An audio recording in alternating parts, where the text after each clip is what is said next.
Well, thank you very much, and good afternoon. I'm delighted to welcome FIFA President Gianni Infantino, one of the greatest men of sport. He is an amazing man. He's done an incredible job with FIFA. Thank you. Congratulations on the job. I hear you're setting records for the World Cup. Yeah. We'll talk about it, but you're setting records in ticket sales for the World Cup. And we love having you back at the White House, Johnny, and everybody that's with you. You guys have done fantastically. I also want to thank Vice President J.D. Vance. J.D., wherever you may be. Where's J.D.? He's coming right over. Marco Rubio was doing a fantastic job, and Secretary Kristi Noem was doing a fantastic job, as well as Representative Darren LaHood. Thank you all very much. Hi, Darren. This past summer, the United States hosted the 2025 FIFA Club World Cup, and it was great. I actually went to a match, and it was amazing. That was a big success, too, wasn't it? It was sort of like a preview of what's to come. And now we're getting ready for an even bigger event next year as we host the official 2026 FIFA World Cup. That's the big one. The World Cup tournament. This will be a once-in-a-lifetime opportunity, even for our country, because frankly, this goes to countries, everybody wants it. I guess it's going all over the world. Do you know who's getting it the next time around? Who's getting it? Has that been selected? The next one will be Morocco, Spain, and Portugal. That's good. With 3 matches at the beginning in South America, Argentina, Uruguay, and Paraguay. And the one after will be Saudi Arabia in 2034. Wow, that's great. Yeah. Wow, that's great. Well, we have the king coming, Crown Prince is coming tomorrow. This will be a once-in-a-lifetime opportunity to showcase the greatness of American world-class athletic competition as we celebrate our nation's 250th year. The World Cup will also be an incredibly significant economic opportunity for countless American workers and businesses. It's expected to drive more than $30 billion, Johnny. I don't know about that. That sounds like a lot of money. No, that's true. Are you sure? 100%. How much does the country get out of that? 30 billion. 20%? No, do we get like a percentage of the gross or anything? That's for negotiation. That's right. And it's going to create nearly 200,000 jobs for America. Since the creation of the White House FIFA Task Force earlier this year, Secretary Rubio's team at the State Department has worked tirelessly with the Department of Homeland Security to ensure that soccer fans from all around the world are properly vetted and able to come to the United States next summer easily. Before I took office, it would often take a year to get a travel visa, but because of the administration's hard work, now in more than 80% of the world, think of that, the wait time for a visa is 60 days or less. For those who intend to join us for the World Cup, I strongly encourage you to apply right away. And I want to thank FIFA Task Force and Secretary Rubio for the great job. Marco's doing a fantastic job in many ways, too. So I want to just thank you all for a great job. Marco, you're doing a great job. Beyond even this, we're also creating what we're calling the FIFA Prioritized Appointment Scheduling System. That's a hard one for most people to remember, but it's there nevertheless. And this will allow World Cup ticket holders with long wait times to opt with FIFA for a prioritized interview. And I've directed my administration to do everything within the power to make the 2026 World Cup an unprecedented success. I think it's going to be the greatest. And we are setting records on ticket sales. Nobody's ever really, and FIFA's never, if you look at the numbers, nobody's ever seen anything like the kind of numbers we're doing. The early ticket sales are through the roof, and much of it is even sold out. So congratulations, Johnny. And I'd like to ask Johnny to say a few words. He's really done an incredible job. He's got unbelievable spirit and personality and talent and intelligence, I always like to say, because it's all a part of it. But the job you've done is based on what's happening, unprecedented. Thank you, Johnny. Thank you. Thank you, President. Thank you very much. I would like to start really by thanking you, Mr. President, Secretary Rubio, Secretary Noem, Andrew, your entire team for approving and making this very important announcement today. The FIFA Pass is being announced, the prioritized appointment scheduling system.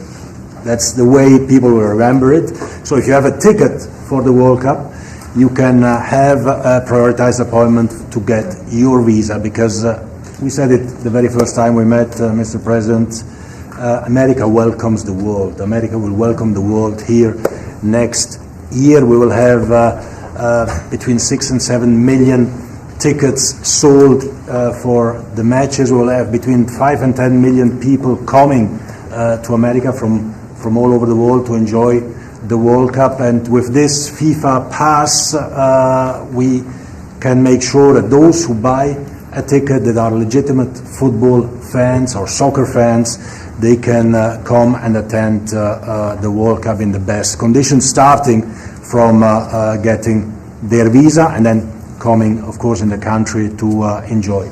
You mentioned the economic impact, the 30 billion, 200,000 jobs, and this is just for the World Cup, and we'll build on that to make soccer even greater here. You are the number one country in the world, the United States of America, Mr. President.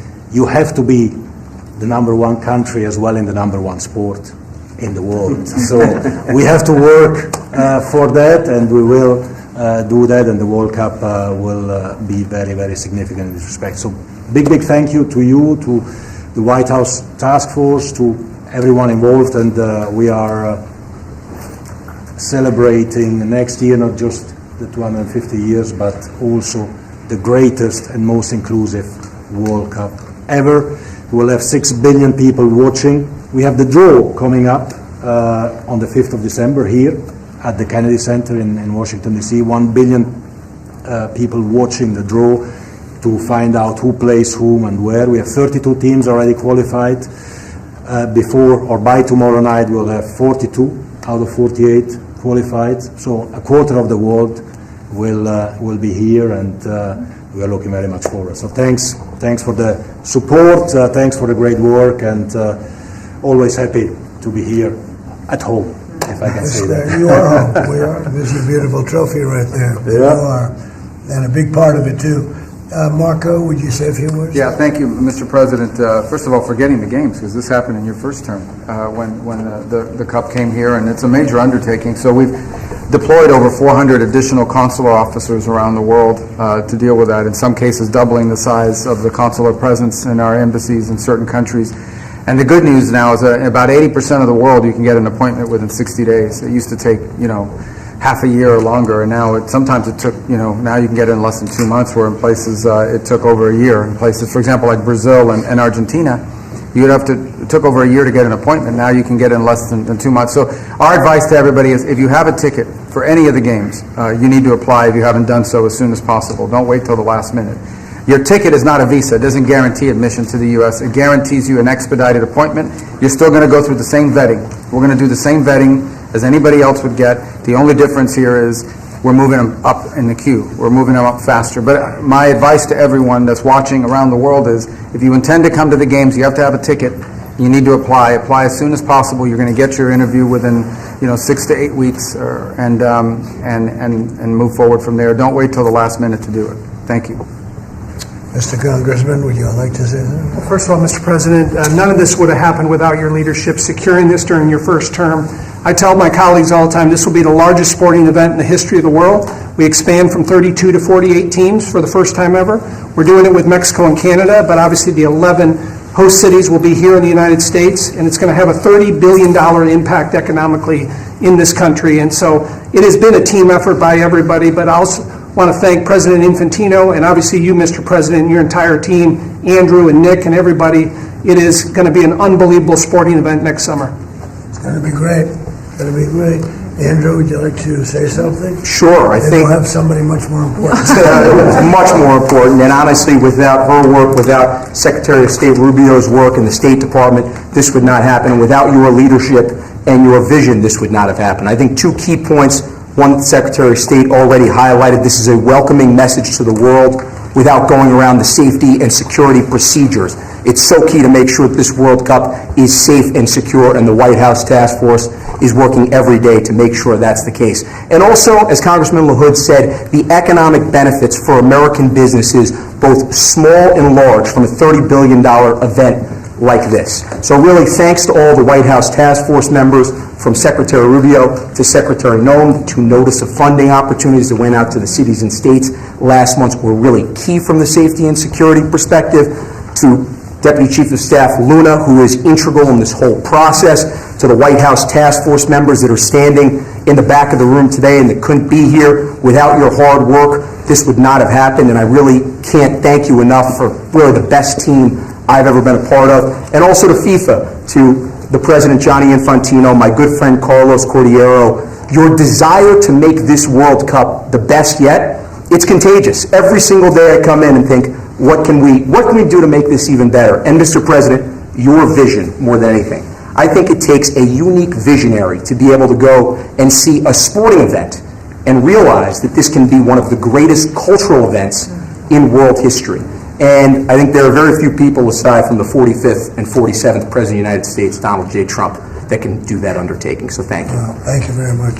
Chrissy? Well, Mr. President, thank you for Andrew.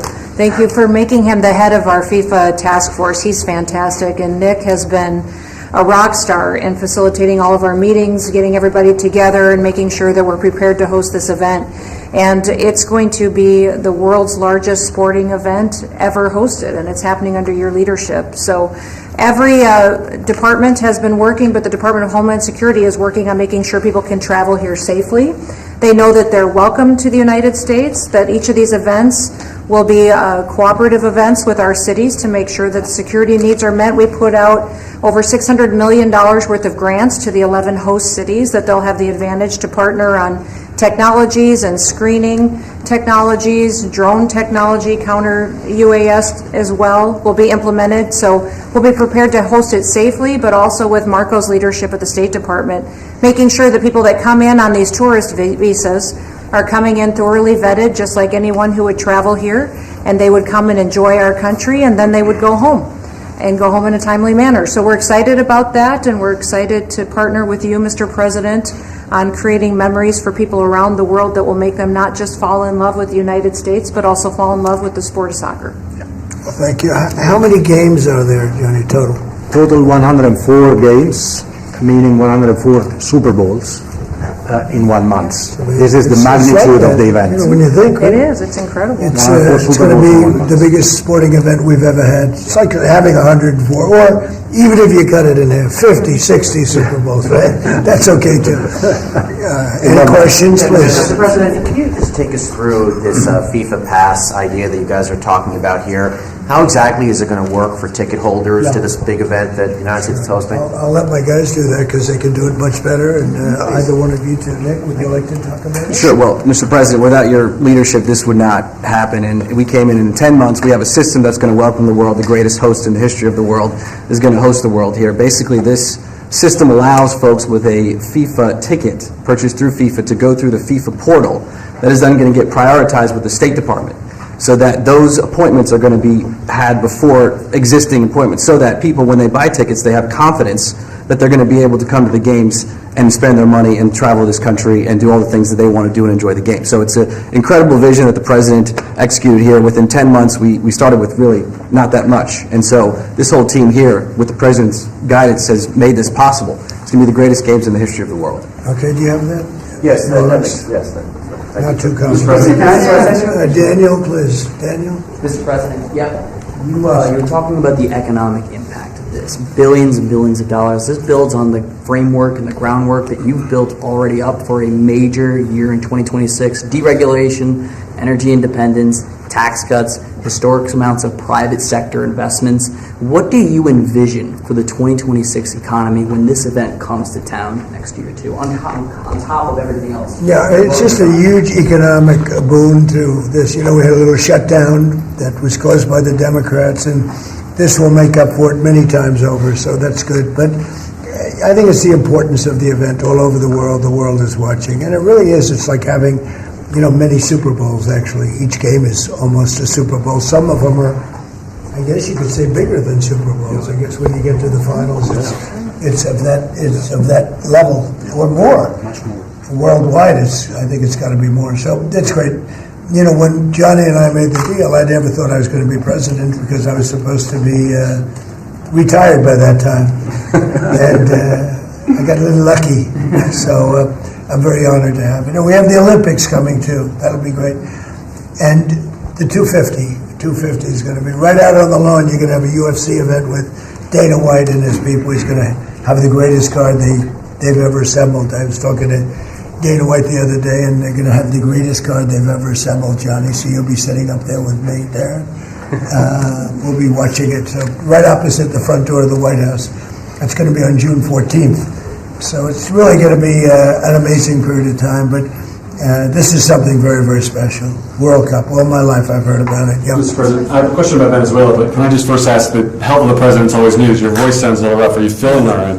I feel great. I was shouting at people because they were stupid about something having to do with trade in a country, and I straightened it out. But I blew my stack at these people. Well, it sounds like there's a follow-up there, but can I ask you about Venezuela? You suggested... So is there what? It sounds like there's a follow-up there, but can I ask you about I Venezuela? thought you said there was a polyp, and I said, I don't want to hear that. There's a whole other issue. Okay. You suggested you've made a decision about what you want to do next about Venezuela. I understand you don't want to tip your hand, but is there anything you're ready to rule out at this point? Are you ruling out U.S. troops on the ground? No, I don't rule out that. I don't rule out anything. We just have to take care of Venezuela. They dumped hundreds of thousands of people into our country from prisons. Nobody knows better than this young lady right here. She's done an incredible job with Tom Homan and all of your people. It's amazing. You know, we have a tight border right now. Nobody comes in. But we had millions of people pouring through. A year ago, we had millions of people pouring through our border. And many of them came from Venezuela, including Tren de Aragua, the gang. And I guess what I'm hearing, Christy, is that's as bad a gang as there is anywhere in the world. It's the worst. Is that Absolutely, actually? sir. Absolutely, they are the worst. I mean, they're worse than MS-13. They're killers. They massacre people. They cut them up into pieces, and they bury them in their communities where they grew up. They're horrible people. Now, we had a lot of them, and many of them, most of them, pretty soon, most of them are going to be out. But they sent them in like we're a dumping ground. So I'm not in love with the people running Venezuela. I love Venezuela. I love the people of Venezuela. But what they've done to this country, and I really say this, what Biden and the Democrats have done to this country can never, ever be forgotten. You suggested Maduro wants to talk. Are you prepared to speak with him directly? Would you commit to doing that before you order strikes? Yeah, I probably would talk to him. Yeah, I talk to everybody. Mr. President, Go ahead, follow-up on Garrett, was that what you were Please, go referring ahead. to? Was that India? Rebecca Zuckel with Blaze News. So in a recent interview, you had made some remarks about H-1B visas. You said about H-1B visas. Yeah. You said that there were certain talents that Americans needed to outsource to foreign workers. Could you clarify? Until they learn that, yeah. Like, for instance, if you're going to be making chips, we don't make chips too much here anymore, but we are going to be in a period of a year. We're going to have a big portion of the chip market. But we have to train our people how to make chips because we didn't do it. We used to do it, and then foolishly we lost that business to Taiwan. Very, very foolishly, because if they had a president that thought like I did, they would not have let that happen. But it's all coming back. I think we're going to have within a few years, we're going, and not because of the CHIPS Act. The CHIPS Act was a disaster for this country. We gave away billions of dollars to other countries and other locations and companies, and all they did was rob our money. But because of tariffs, the chips are coming back. Chip makers are all coming back. And I think within a very short period of time, we're going to have maybe even the majority of the chip making in the world will be right in the United States. Where it should have been all along. But because we had people that didn't believe in tariffs, they believed in them, but they didn't know how to use them, we would have had nobody leaving our country right now. And instead, you have almost 100% of the chips are made in Taiwan. It's so disgraceful. The good news is it's all coming back. Yeah, please. Mr. President, The gentleman in the back. Thank you, Mr. President. I want to just follow up on Venezuela. In these talks with Maduro, is there anything that he could say or do that would allow you to feel like he could stay with your support? Is there anything that he could say that you would be, okay, you can stay as leader? It's hard to say that. You know, the question's a little bit tricky. I don't think it was meant to be tricky. It's just that, look, he's done tremendous damage to our country, primarily because of drugs, but really because we have that problem with other countries too. But more than any other country, the release of prisoners into our country has been a disaster. He's emptied his jails. Others have done that also. He has not been good to the United States. So we'll see what happens. At a certain period of time, I'll be talking to him. Mr. President, to follow up, you mentioned your voice and you were shouting about trade. Which country in particular upset you? Was it India? No, a country wanted to try and renegotiate the terms of their trade deal, and I wasn't happy about Or it. which country was it? People want to know. Why would I say that to you? Why would I? Can't believe it. Mr. President, on the World Cup, if you would, Seattle and the World Cup. The new mayor-elect of Seattle is a Democratic Socialist. Seattle has or beyond. I watched her. Right, Seattle has that's more than socialism. Right, Seattle has 6 World Cup games. How close are you going to be watching that city with the crime in that city? Well, if we think, and I'll have to speak to Johnny about this, but if we think that the mayor of LA is incompetent, everybody knows that. You know that I was there, I guess, 2 years ago, and we got all the federal permits taken care of, far more complex than the state permits and the city permits. And Lee Zeldin, who's a superstar, got everything taken care of. The toughest part, having to do with the fires, that should have never happened. If they let the water come in, it wouldn't have happened, right? Do you know that people aren't building their houses yet? I mean, can you imagine that? And if we didn't go in early on, Christy, I think we can say it. Well, the head of their police department said it. They were unable to handle. You would have had, not only did you have the fires, but you would have had total insurrection in Los Angeles. And if we didn't go in, and the head of, the gentleman, he said it, and he said it strongly, he said we could not have done it without the federal government.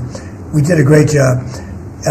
If we think there's going to be a sign of any trouble, I would ask Johnny to move that to a different city. We have a lot of cities that would love to have it, number one, and we'll do it very safely. So if we think there's a problem in Seattle where you have a very, very liberal/communist mayor, I would say, it's certainly beyond just liberal. I watched her over the weekend. Wow, that's another beauty we got there.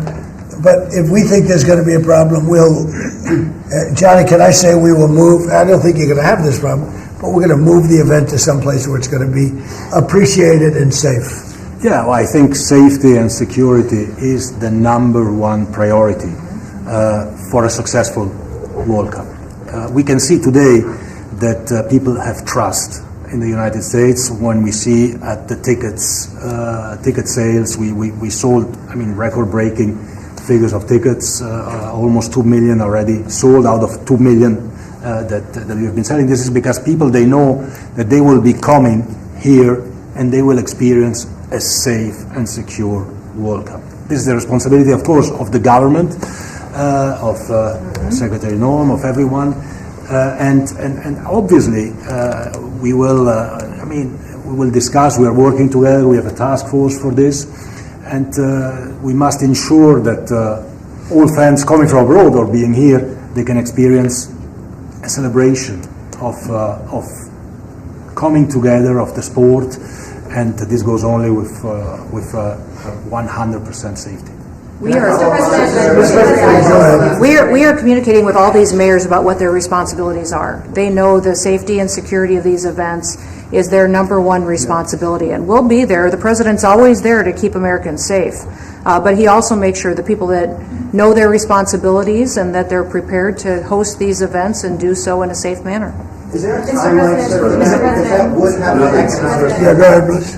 There was some news this morning from an Axios report that Senator Ted Cruz was laying the groundwork for a potential 2028 presidential run. Could I get your reaction to, could you see yourself supporting Senator Well, he's a friend of mine. I haven't spoken to him about it. It's a little early. It's 3.25 years. It's a long time. But he's a very good guy. He's a very good friend of mine. You remember we had quite a campaign against Ted, and it worked out quite nicely. Let's see, where are we? Oh, we're in the old one.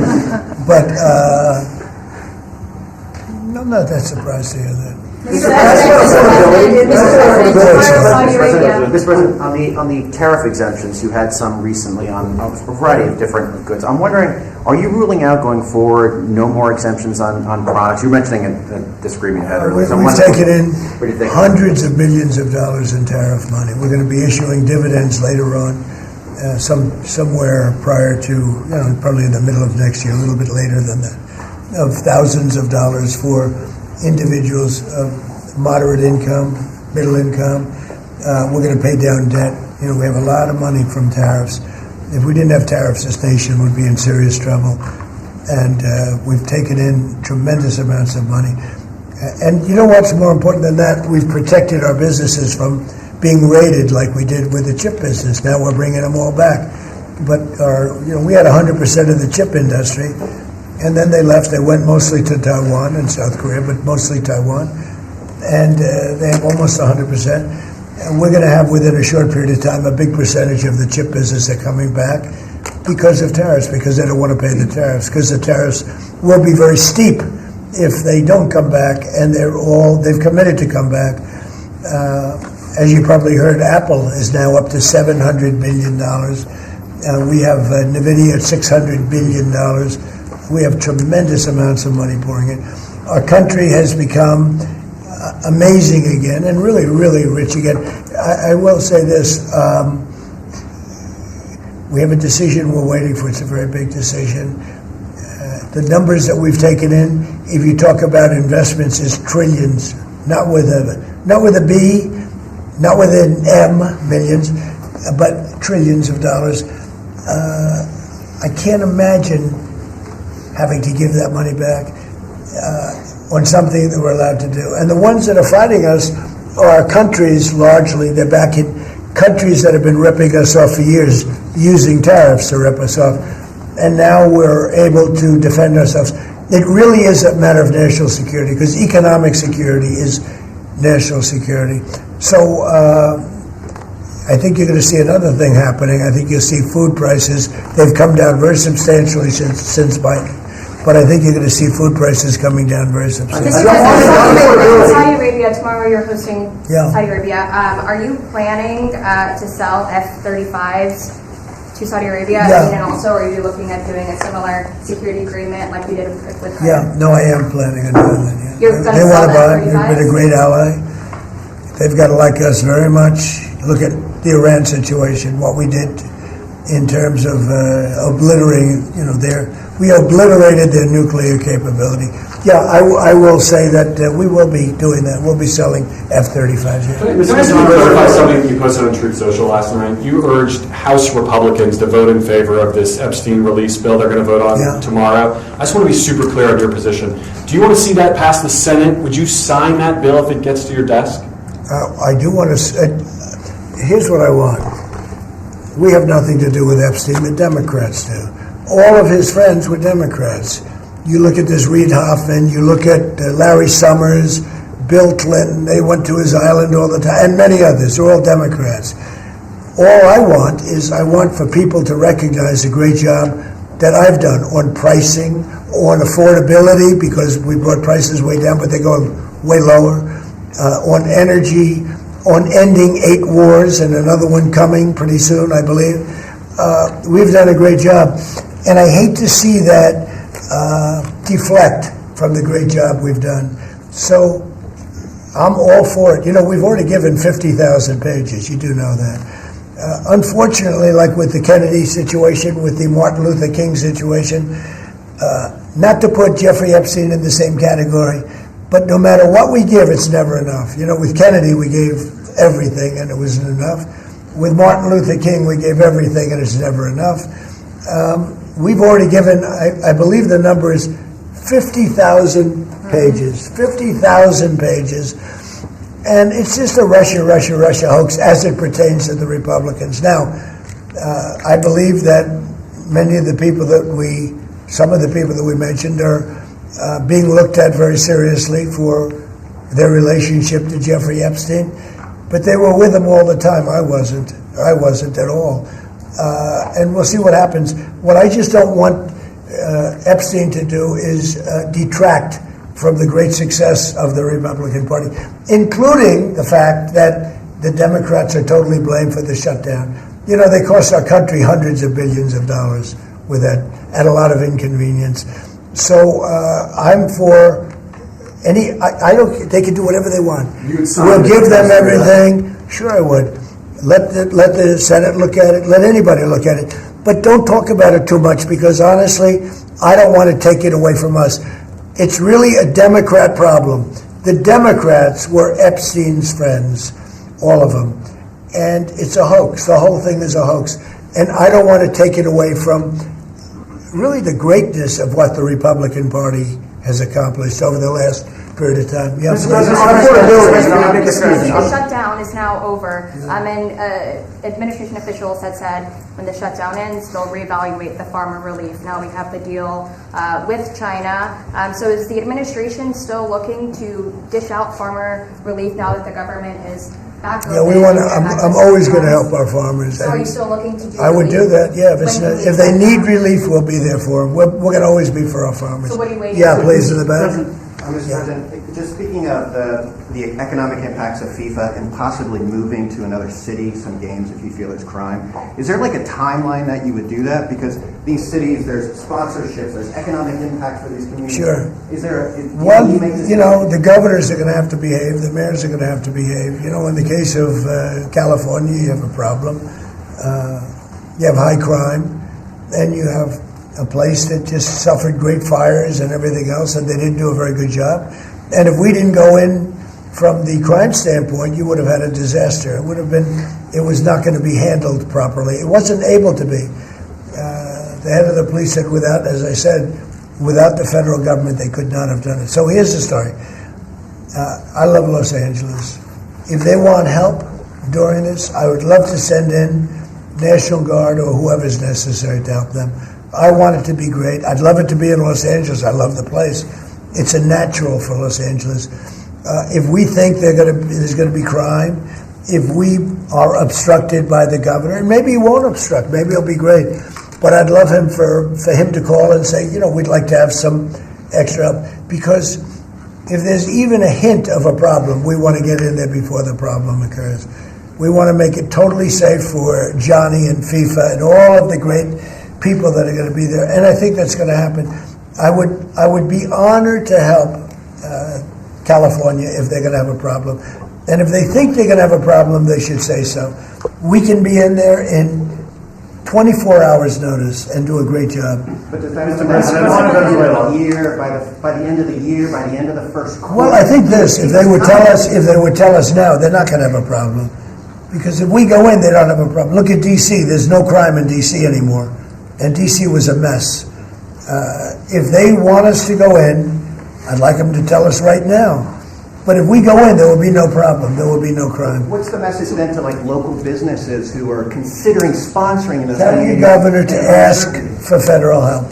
We'd love to help them. Mr. President, are you planning on also potentially launching strikes in Mexico or putting American troops or American personnel into Mexico to deal with it? Would I launch strikes in Mexico to stop drugs?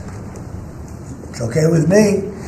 Whatever we have to do to stop drugs. Mexico is, look, I looked at Mexico City over the weekend. There's some big problems over there. If we had to, would we do there what we've done to the waterways? You know, there's almost no drugs coming in through our waterways anymore.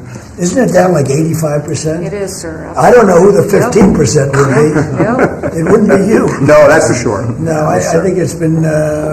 Tons and tons of you would say drugs. that's a big signal. Absolutely. We have almost no drugs coming into our country by the sea, by, you know, the waterways. And you know why, okay? I mean, it's pretty obvious. Would I do that on the land corridors? I would absolutely. Look, every boat we knock out, we save 25,000 American lives. Not to mention the destruction of families. These families are decimated forever. The mother, the father, the children, they never recover really from it. You know, when you lose somebody like the way they live, if you lose them, but the way they die is horrible. Is it something? So when we knock out a boat and we save 25,000 lives, that's great. Now, do I feel the same way about the the corridors that they use. We know every one of them. We have every one of those corridors under major surveillance. We have nobody coming in through our southern border. But we know exactly how they get their things here, how they get the drugs here, fentanyl, cocaine. Colombia has cocaine factories where they make cocaine. Would I knock out those factories? I would be proud to do it personally.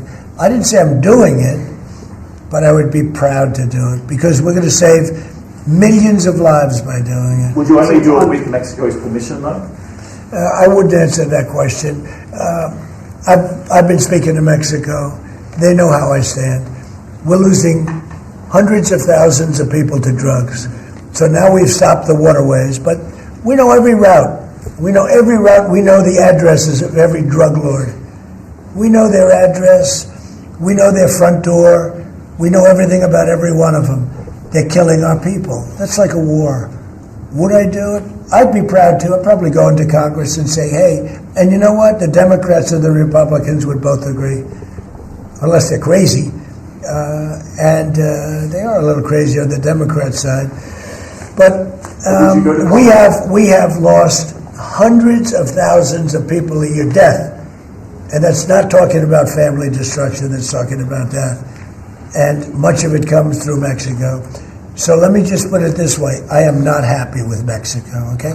Thank you very much, everybody. Thank you, press. Thank you, press. Thank you. Thank you, press. Thank you, press. Thank you, press. Who are you yelling at? Thank you, press. Thank you, press. Tell you, maybe Thank you, press. Keep going.